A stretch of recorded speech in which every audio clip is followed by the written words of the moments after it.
Hey there.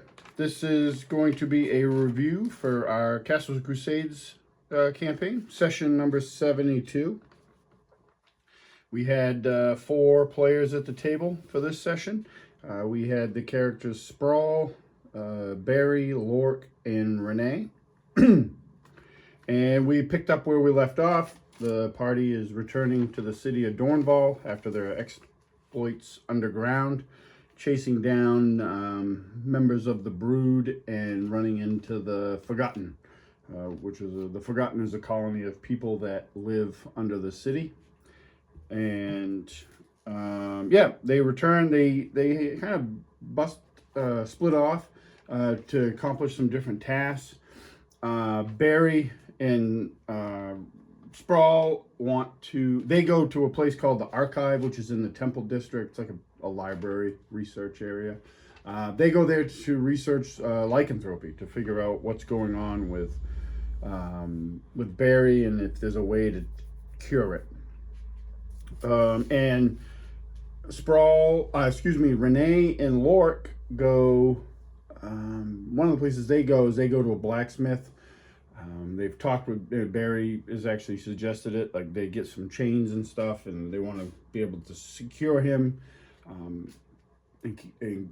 for when he changes again. They don't know when that's going to happen. They don't know what triggers it, so they want to try to be prepared for it.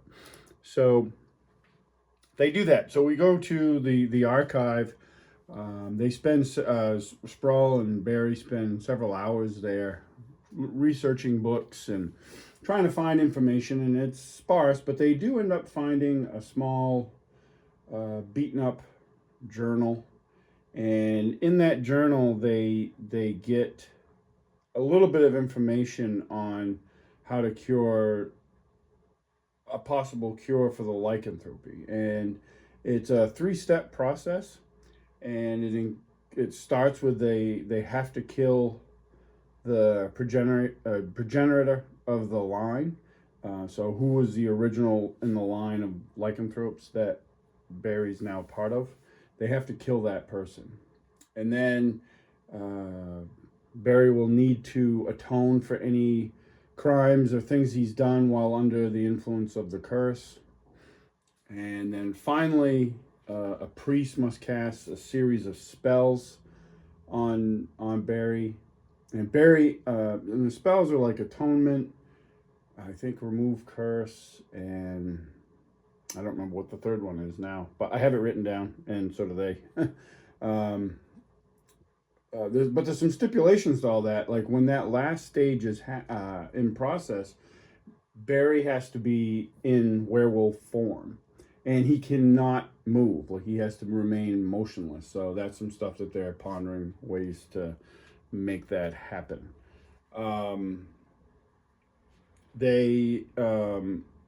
That takes a little bit of time for them to learn all that.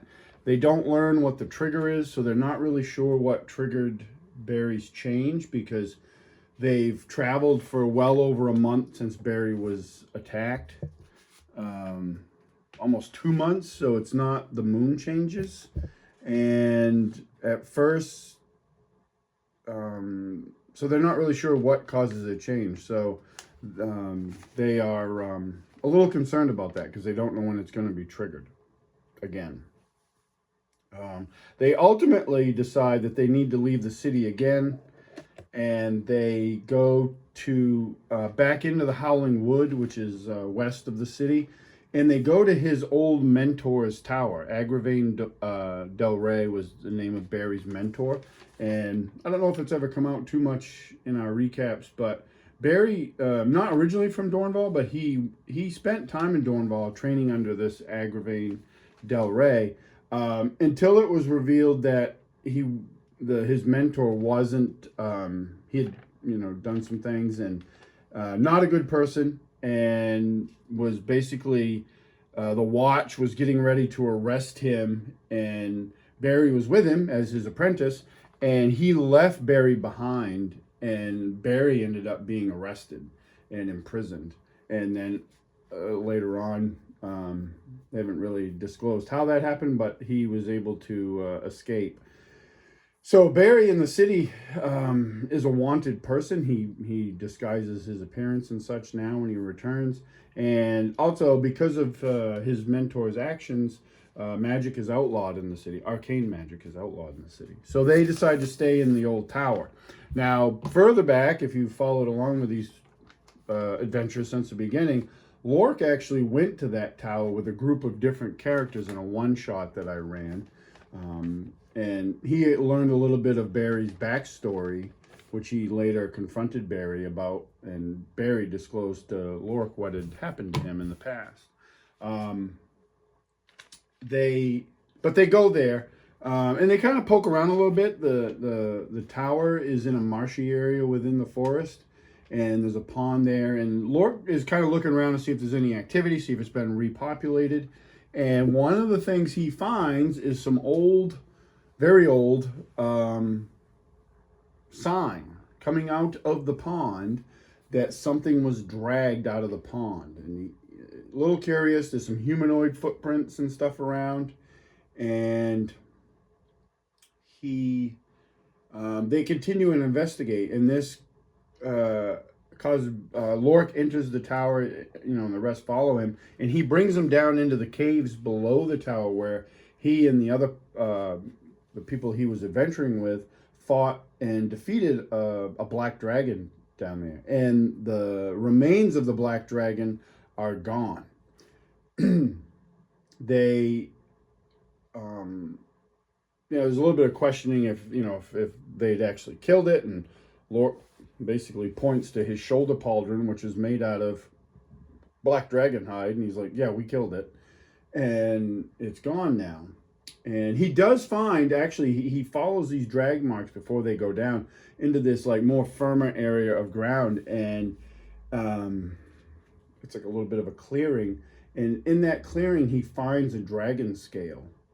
And then they go into the tower. This becomes important in a minute. And so they look around in below the tower. There's not much sign to be found there. There's a pool of water, which that leads up into the pond above, which is how the dragon got in and out of the cave. They're going to lock Barry. Lork's plan is to lock Barry in the room that they found when he explored this place originally, where Agravain imprisoned the guy that designed this place for him, and the guy ultimately died. They met his ghost when Lork was here the first time with the other group of adventurers. So that's part of their plan. But before they do that, Barry casts a scrying spell on the dragon scale that Lork found. And it reveals that in a cave with the walls lined with necromancy rune is the remains of this black dragon. And it is now, it's not completely bone and skeletal like the dragon they fought in the Eldani tomb. It's got like flesh and stuff, dead decaying flesh on its bones and stuff.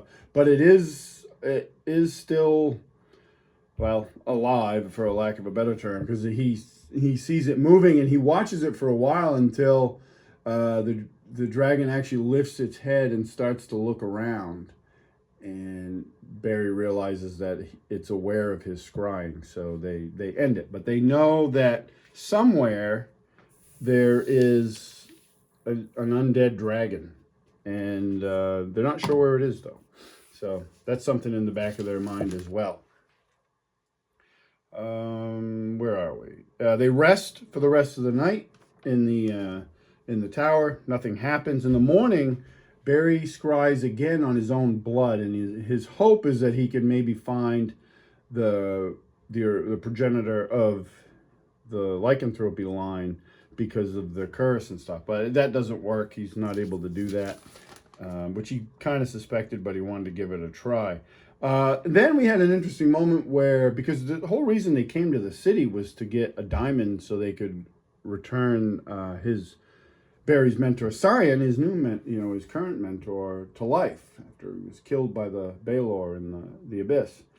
And Sprawl has the idea of, and he asked Barry, like, would you like to speak to him? Because I can make that happen. So Barry agrees, and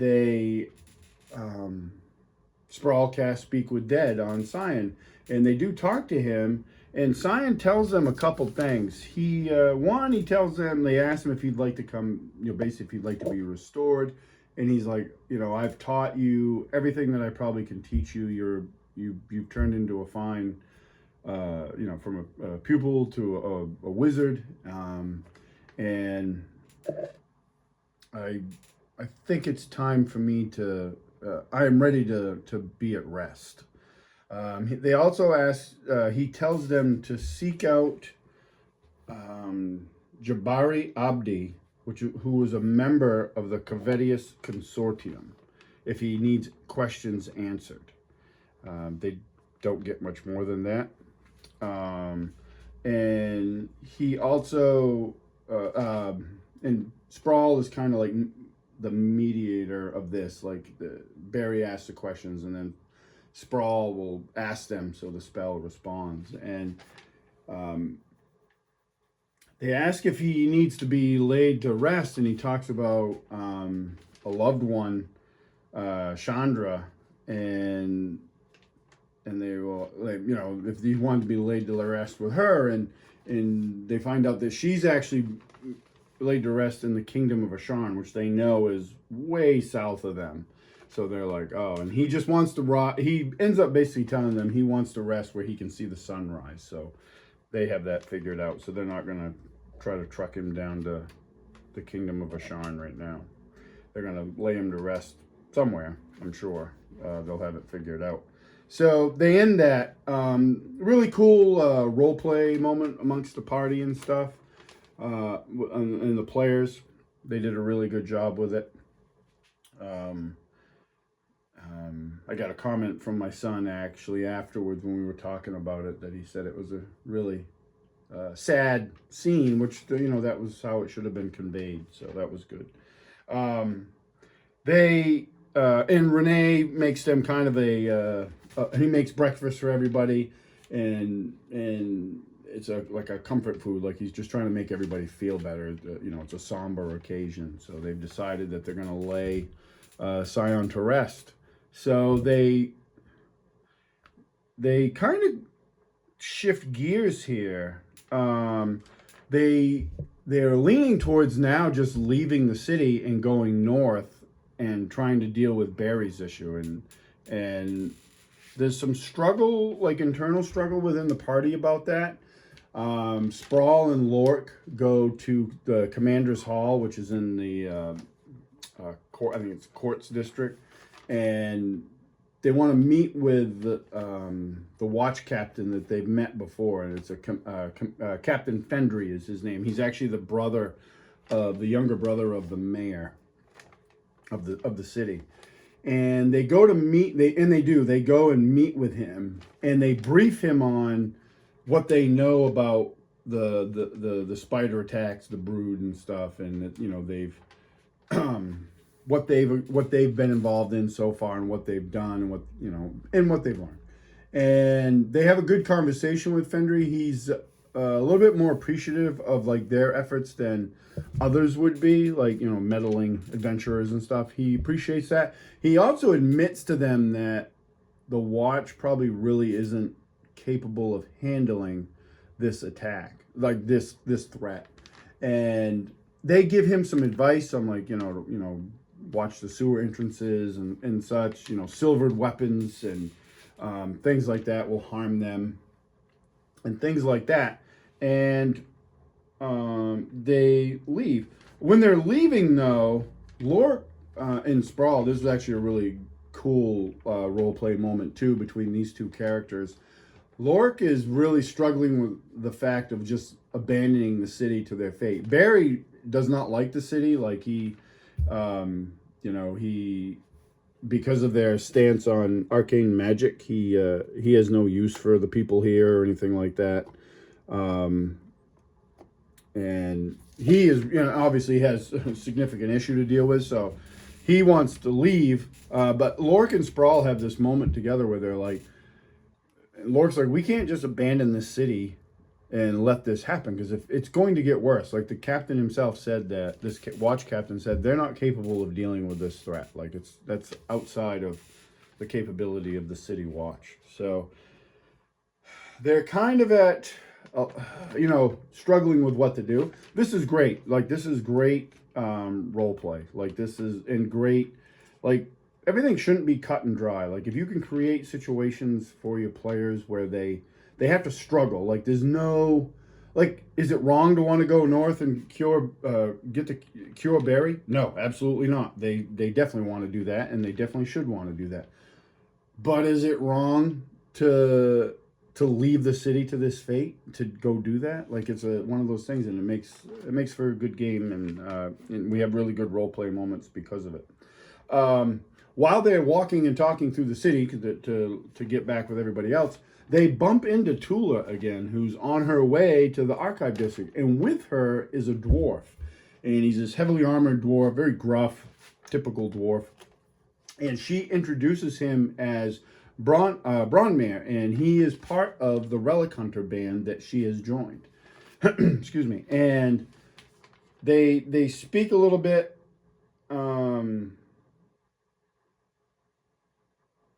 about...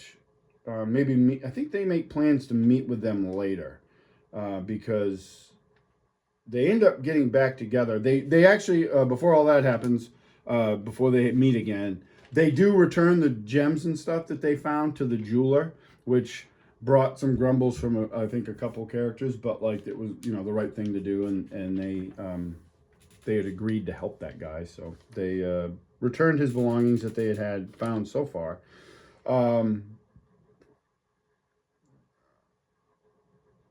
They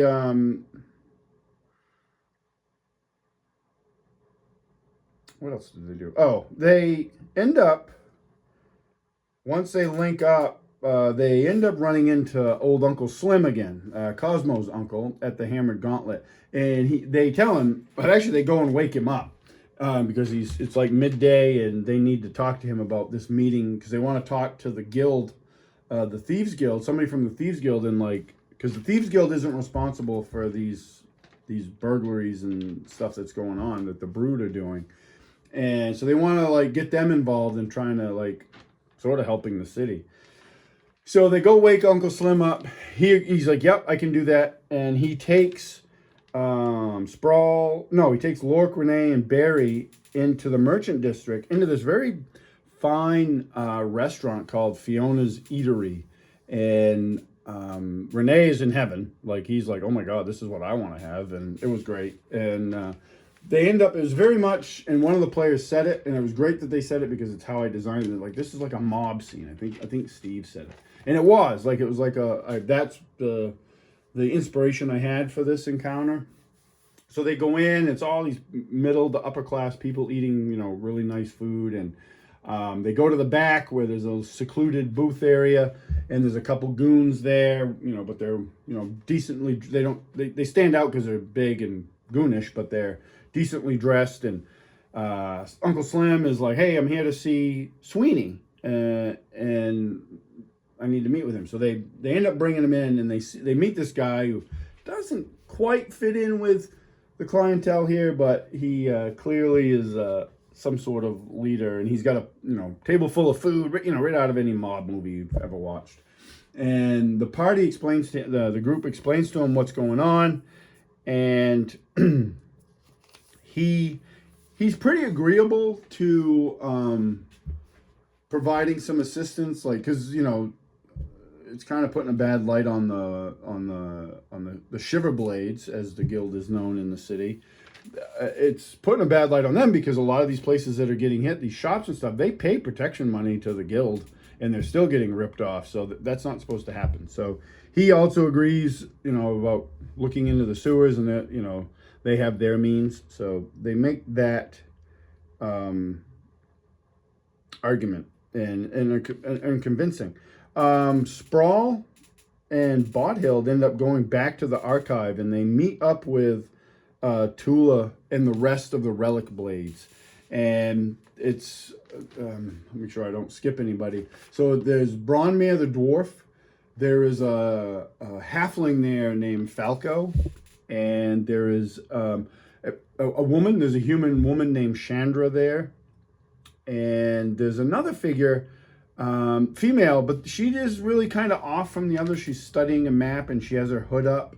And they explain to them the situation and that they're looking for assistance in dealing with this issue. Like they need help dealing with this issue, the brood. So it doesn't take much to convince them to help. Through the conversation, they kind of determine that Chandra is the de facto leader of the Relic Blades. She's a cleric of Crusades, the blood red god.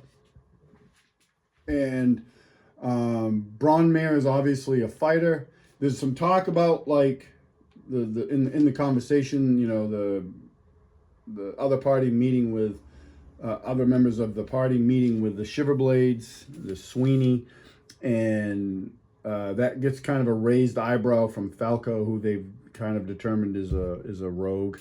And at the very end of the towards the end of the conversation, the other female, Solara is her name, lowers her map and raises her hood, so they get their first real good look at her. And she's an elf, like a full-blooded elf. And Sprawl's a little shocked by this, and he says to her, I've only met one other person like you. And she is kind of probably a little bit elusive. She's like, yeah, we are very rare in these lands. And but she's an elf, and she is a ranger. And like I said, they've agreed to help.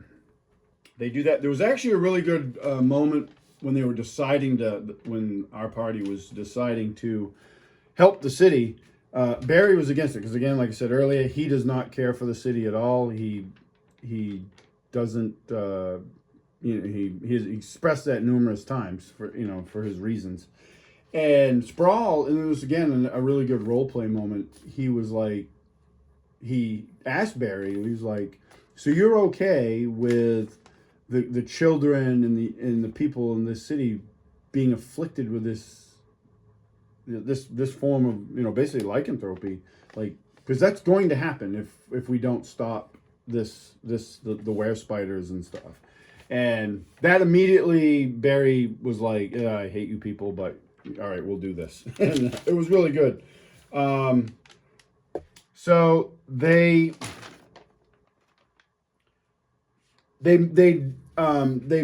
make a plan with the relic hunters that they and the relic hunters are going to go underground and go after wherever the brood mother is, and they're going to take care of that threat. And they make plans to meet at the southern gate. So when the party's all back together, they're traveling into the temple district. I think they were going to buy potions. I'm trying to remember why there was a reason they were traveling the way they were going, and I think it was to get like potions and stuff to prep because they burned a lot of them earlier. And as they're walking, Barry notices it, and the two dwarves notice it. They start to feel like tremors in the ground, and then up ahead, they're going down the street. There's a clearing up ahead, or a square, and they start to hear like more and more, and the screaming gets loud. They start to hear screaming. It starts to get louder, and the tremors start to get more violent. And they're wondering if it's like an earthquake. And I explained to them, this area really isn't known for its earthquakes. So they get up into this clearing where you can see now on the camera, and bursting up from here is up through the street is a bunch of very large spiders. These guys are back. So a bunch of these come up. I think there was 3 of them actually, and with them are swarms of spiders and some smaller spiders. I don't know where they went. They're over on the other side of the board. And there's people milling about, which makes it complicates the battlefield a little bit. And so there's these guys floating around, and they're attacking people. And so the party, being heroes, they rush in to help. And they start to do battle with these things. And they're doing a pretty good job. The swarms, again, are kind of tough. The spiders aren't really doing a lot. Bodhild's kind of off on her own over here. Renee runs over here, and Lork's kind of like running up the middle, trying to do what he can. Barry ends up actually, you can see him down here in the bottom, he ends up actually taking flight and coming around, hiding behind a building, taking cover and stuff. And the battle's going okay. Some of the civilians are getting in, like this woman gets covered in spider swarms and she only lasts like a round or two, and then she's obviously dead. And then another figure emerges from the hole in the square, and it's this guy here. I don't know if I can get him into focus or not, but it's a Drider. And he comes out, and he looks much like he does in this in the miniature. He's wielding a two-handed sword in one hand, and he pulls a wand from his belt, and he points it at Renee, who he's probably the closest to. It's a toss-up between, I think, Renee and Sprawl, and he points it at Renee because Renee's just having at one of the spiders and doing, really beating the heck out of it.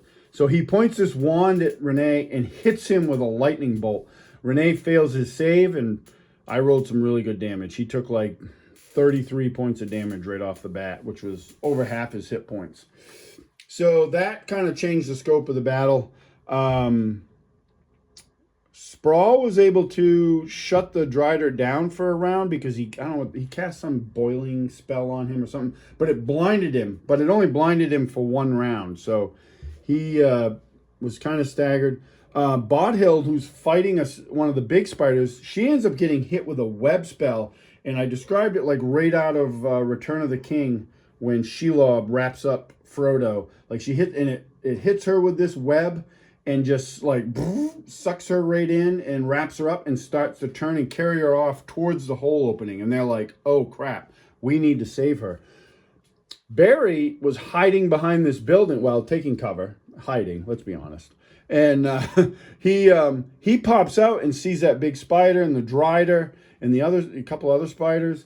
And he just launches a fireball. He doesn't know that Bodhild is being held. Hits. Some people make their saves. I think the Drider made it save. And does damage. It doesn't kill the spider, and it doesn't kill the spider that has Bodhild. And it eventually goes into the tunnel, although it's injured, and so is Bodhild. She was anyway. She'd taken some bites and stuff, but it disappears in the tunnel. So now the party's like, oh crap, we lost Bodhild. So they're trying to do that. The Drider, and I rolled the die to determine if it was going to be Renee or Sprawl that had hit with another lightning bolt, and the die landed on Renee, and he blasts Renee again. I didn't do nearly as much damage this time. I actually rolled really bad, which was good for Renee. But Renee is also hit with a spider swarm, and the spider swarms, they do automatic damage. They don't roll to hit. They have a poison that you can make a save for, which he makes. That wasn't an issue, but he's taking damage. He doesn't have a lot of, I don't track their hit points, and I don't ask him how many hit points they have while we're playing. So he's taking damage. I know that he's hurt because I hit him really good the first time, and he had said that one alone took half his hit points. So I knew he was probably in a tough spot, but he gets hit with his swarm, and it's on him, and he's dealing with it. The Drider, I can't remember if the Drider was still there or not. I think he was, because Barry popped out again, and he sees Renee in trouble. He's covered in spiders, and he fires a spell at it, his shock bolt spell.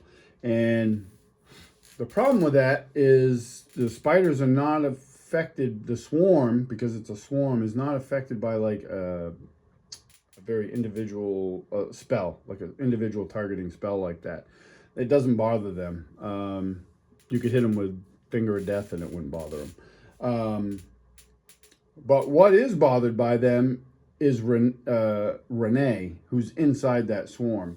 So Renee takes the brunt of that shock bolt spell, taking 23 points of damage and is killed outright. He was in the single digits of hit points.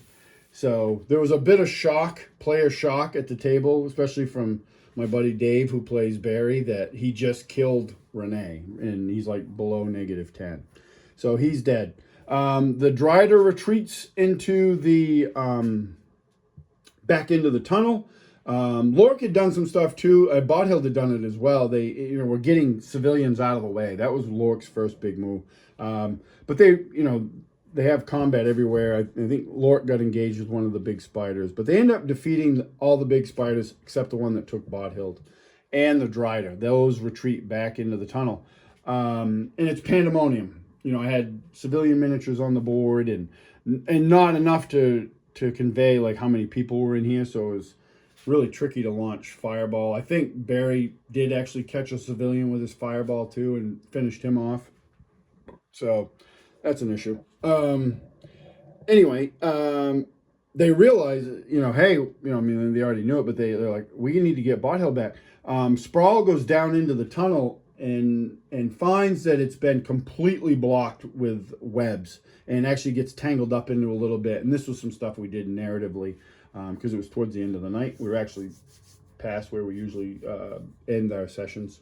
And that's where we kind of left off. We have Renee dead and Bodhild taken. And the city's just been openly attacked by these creatures, and they've learned of a new threat, this Drider. Which, incidentally, when the Drider first appeared, some of the players were taking a really close look at the miniature because they thought initially that was the brood mother, and then they realized that it's got a male upper body.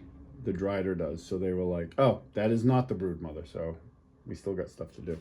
But yeah, that was session 72. Quite the ending. What was really ironic about it too is I didn't think we were actually going to get to this final encounter because they were going to leave the city. I was fine with that. Like if they decided to abandon the city and go deal with Barry's lycanthropy issue, I'm totally fine with that.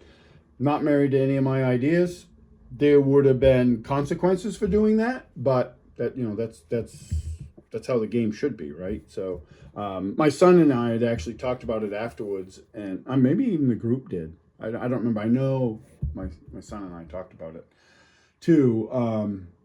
Had they done that, the city would have been, when they returned from the far north, the city would have been in a really bad spot. So that could still happen. They could fail their quest, but it definitely would have been in a really bad spot had they left.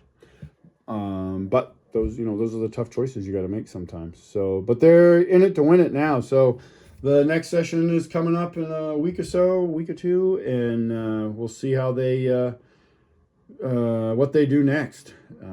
But I appreciate everybody watching. The comments have been great.